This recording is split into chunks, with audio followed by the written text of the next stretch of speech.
Hello everyone. I welcome you to the CEC lecture series. I am Nupur Chawla, teaching English literature at Maitre College, Delhi University. Today I am going to discuss with you yet another text of which is under the theory of feminism. So in this ongoing lecture series, we've been discussing various texts which have been a seminal part of the feminist literary theory. And today we're going to take up for discussion another such text, and it is called Women, Resistance and Revolution. So this is a text which was written by Sheila Rowbotham in 1974. Now, you see, this is actually an entire book that she wrote, and as the title itself suggests, that Women, Resistance and Revolution. So there is a very pronounced sense of politics that one notices over here, right? But in today's lecture, we are going to discuss just a part of this book. In fact, a particular chapter that I'm going to, also brief you about. But let us first, understand a little about the writer. So Sheila Rowbotham was born in 1942, and she's still around, right? So she is actually a British socialist, feminist, and historian. So, apart from talking about the women's issues at different points of time, she also has been very closely associated with the question of history as well, right? So she has worked with the likes of E.P. Thompson and looked into the idea of history from the point of view of the working class individuals, right? So apart from that, she also, particularly 1960s onwards, she became involved with the women's liberation movement, or what is also known as the second wave of feminism. Now, you might wonder that what do we mean by the second wave of feminism, right? So, there was the first wave, there's a second wave, and the third wave. So, you see, these are basically the theoretical periods in which we divide feminism, and the different developments that took place vis-a-vis this movements for the emancipation of women, right? So there were different kinds of steps that were taken.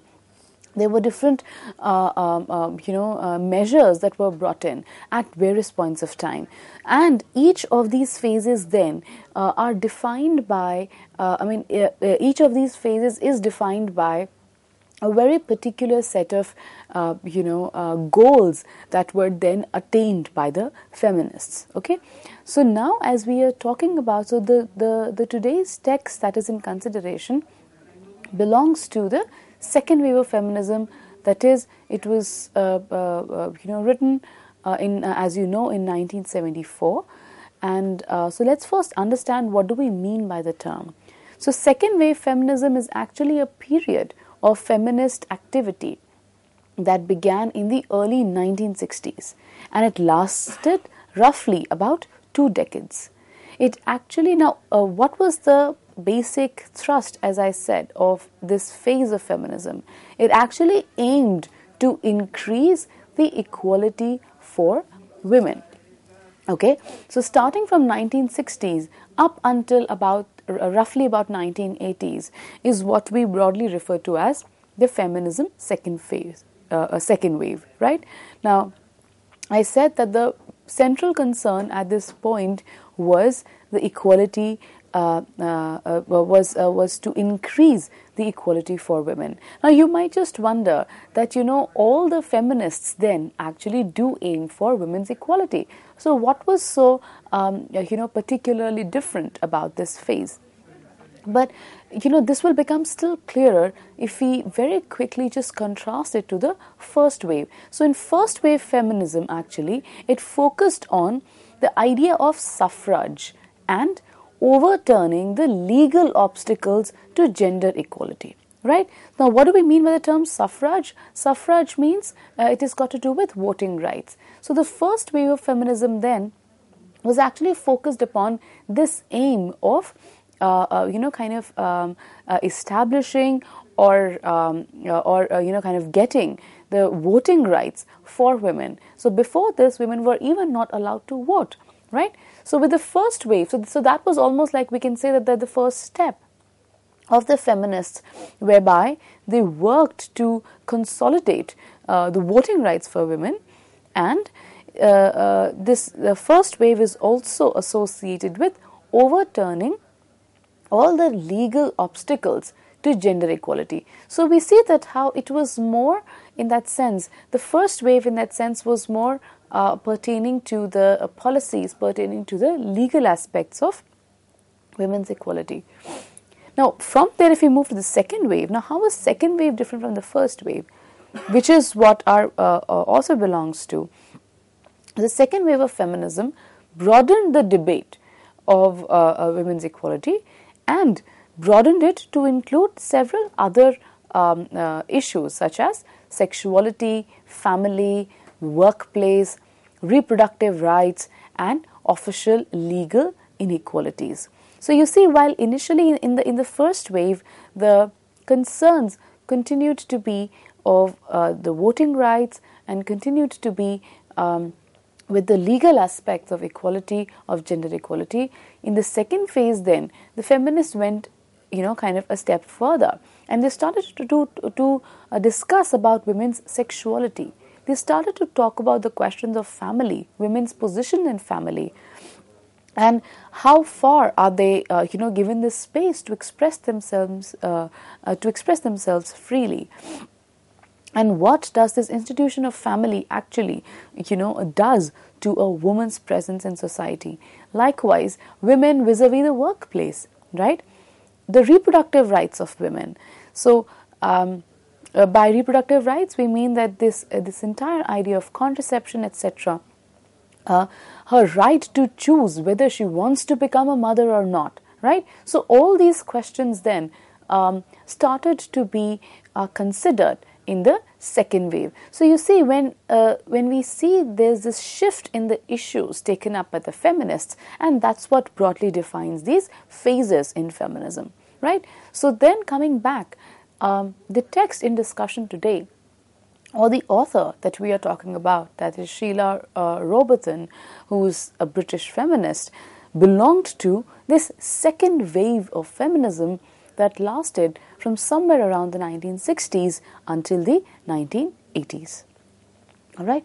Now, if we look at the book written by Rowbotham, that is Women, Resistance and Revolution, it was written in 1974, and it provides a historical overview of feminist strands among the revolutionary movements of Russia, China, and the third world. So you see, this is actually one of the kind of a central concerns of this book, whereby she talks about feminism among the revolutionary movements, right? So what do we notice? We see that she's talking about women's question in conjunction with the revolutionary movements that took place in these different countries, that is Russia, China, and also countries belonging to the third world. So that is the perspective with which he takes she actually takes up for discussion the women's question, right? So that is the overall concern of this book that is in discussion today. The book also shows that how women, rose against the twin challenge of an unjust state system and the social sexual prejudice. So while she is talking about women vis-a-vis the revolutionary movements, she actually, in the book explains that how during these times women then overcame the challenge, or women actually confronted the challenge head on, challenge which was posed by a state system which was unjust, and also social sexual prejudice. So prejudice which was in society along the lines of gender. How this kind of a twin challenge was then confronted by women, that is something that Rowbotham explores in this book. But today, of course, the book is about 150 pages. But again, in discussion for today's lecture is the particular chapter in the book that's titled Colony Within the Colony. Now, when we look at the title itself, right, now the word colony immediately brings to mind what? The idea of colonialism, right? That is whereby, what is colonialism? It was, that phase, it is that movement in history, if you can call it that, where, it is that historical phase where we see or where the world witnessed the powerful European powers, take control of the, so to say, underdeveloped and slightly weaker parts of the world, right? So, where these European powers established colonies in different parts of the world. So, as Rowbotham uses this title for the chapter, Colony Within the Colony, this immediately establishes or tells us what is going to be her concern in this text, or particularly in this chapter. So her concern is foremost that she discusses feminism in the third world context, right? That is what she's doing in this chapter that we are going to take up for discussion today. Now, what do we mean by third world context? Now, this is a term that you must have come across a number of times being a student of literature. But then what exactly does it mean? What is the third world? What is the first world? Third world basically is a term which refers to countries that have had a colonial past, or those that are the developing countries, right? So these together are often referred to as the third world. In this particular chapter, she discusses about feminism and the third world context. Move on to looking at the arguments, some of the arguments that she makes in this chapter. Very important interventions you see she makes. The foremost thing that we notice, the fact that, so far you would have seen that most feminist texts discuss, the question of women vis-a-vis either a particular institution, or women vis-a-vis society, women vis-a-vis economics, etc. But here, Rowbotham, particularly in this chapter, is discussing the women's question vis-a-vis the experience of the third world countries, or feminism vis-a-vis the experience of colonialism. Now, is that not very interesting? You might, of course, for once wonder that what could be the link between the two, right? So immediately, without even us going into the arguments, given by Rowbotham, we very clearly see that how the term feminism and colonialism, both these concepts very clearly pertain to people that have been suppressed, people that have been marginalized, right? So when we talk about feminism, they're talking about women and how they have been marginalized in society, or they have not been given their due, etc. Likewise, when we talk about colonialism, we automatically discuss about a stronger power or a stronger nation, so to say, than exerting a control over another nation. So we see that common to both the concepts is this experience of marginality, and perhaps that is kind of the basis of Rowbotham's thesis that she presents in this text or in this chapter, and particularly it's the crux of the argument. So you see, that's what makes it very, very interesting. So this kind of a connection that she makes between feminism and the experience of colonialism. So in the chapter, Sheila Rowbotham actually begins with her argument by pointing out towards the similarities. Now I'm quoting her. She points towards the similarities between the colonization of the underdeveloped country and female suppression within capitalism, unquote. So as I just now told you, that how she talks about the similarities between the experience of the colonization of the underdeveloped country. So as we are all aware, even India was a colony of what? Of Britain, right? So what were the experiences of the colonized? All those experiences of the people that lived in a country that was colonized by a foreign power. And Sheila Rowbotham then establishes these similarities between the colonization of the underdeveloped country and the female suppression within capitalism. Right? Now, what are these similarities? This is something which is of extreme importance for us, and it will also help us unpack her argument further. First, she talks about the idea of economic dependence, right? Is actually one commonality of experience between a colonized people and women in a capitalist society. Now, if we further look into it in detail, now you see, in a colony, the resources of that particular country were also controlled by the colonizing power, right? So a lot of times, while there were indigenous practices still going on, but we see that how it's the colonizing power that did try to control the economic power of the colony as well. So with that, what happens that there became some kind of a economic dependency in that sense on the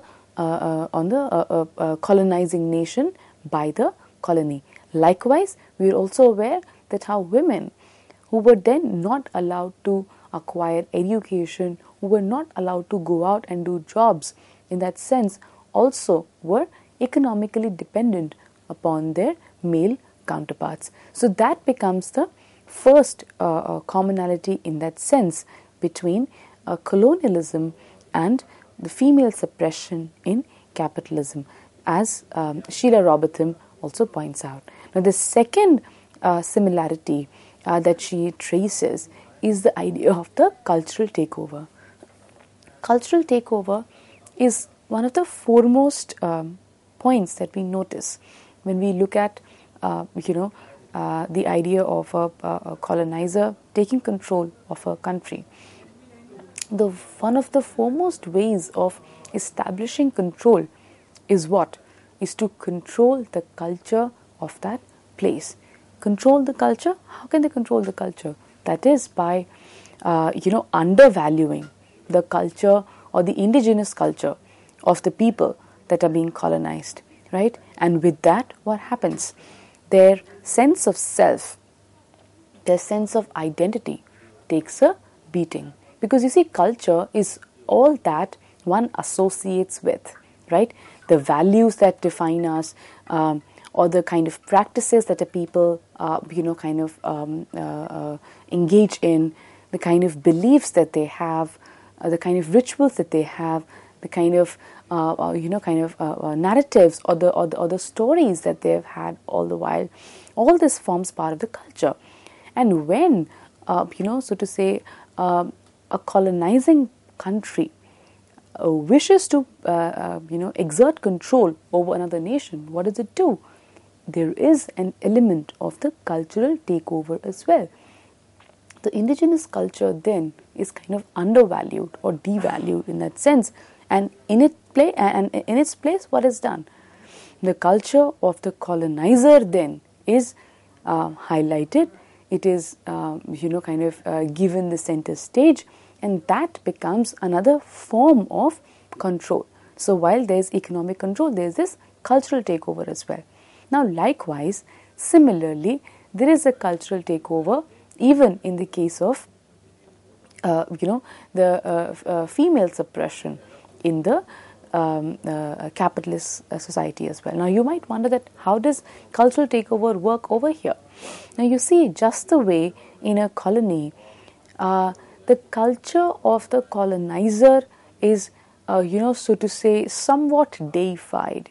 It is somewhat looked up with a kind of, respect. It is looked up with a kind of awe. Likewise, this sense of awe is also instilled amongst women in capitalist society, whereby everything that is associated with men or with masculinity or with males is then looked up to, and anything that is feminine in that sense is considered to be subservient, or so to say subordinate to that which is represented by the male. So that's why, so this idea of the cultural takeover then also has a parallel in both in the colonial context as well as in the feminist context, right? Now the third factor, or the third similarity that Sheila Rowbotham also points out between the colonial context and that of the feminism is that she talks about the identification of the dignity with the resemblance to the oppressor. Now you see, this is a very important phrase that she uses: identification of dignity with resemblance to the oppressor. Now this is a third feature that one notices in both the context of the colonized and the context of the women who are suppressed. Now the identity, the dignity of the individual then is a factor of to what extent does the individual resemble the oppressor, right? So more the resemblance with the oppressor, in that sense, the more dignified is an individual considered to be.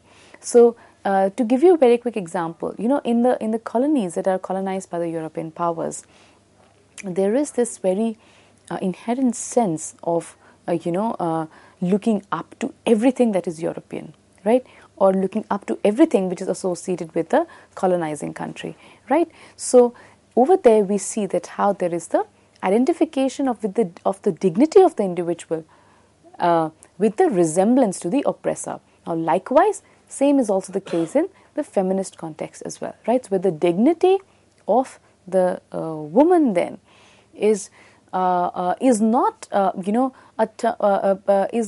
defined in individual terms, so to say, right?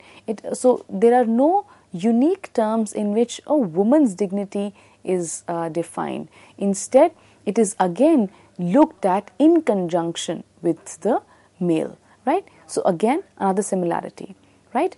And the other 2 points of similarities that Rowbotham also talks about between colonialism and feminism is that where she says that in colonialism there's a making a cult, or one notices that there is a making of a cult of a particular form of primitiveness, and lastly there's the common idea of paternalism.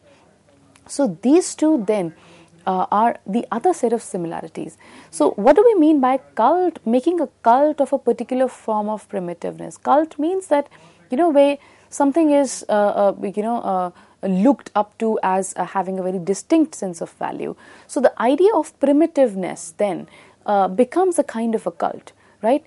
Something which is worshipped, something which is widely followed.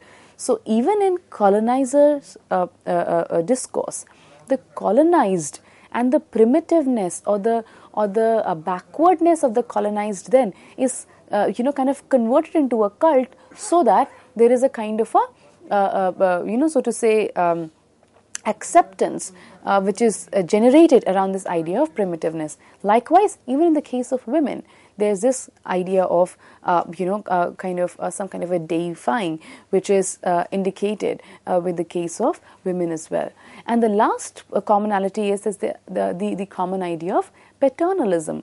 Paternalism means coming from the word paternal, to do with the father, right? So in the case of a colony, the colonizer, so to say, is the symbolic father, Likewise, in the case of even a feminist setting as well, it's the male figure that is the head of authority, right? So you see, that's how that forms the first very important crux of Rowbotham's argument in this chapter, where she draws these similarities between the colonizer and the colonized, or the similarities between the colonized experience and that of the feminists as well, right? So with this, in this part of the lecture, we looked at about the text, this women, resistance and revolution, and we looked at the first important argument that Rowbotham makes in the chapter Colony with the Colony.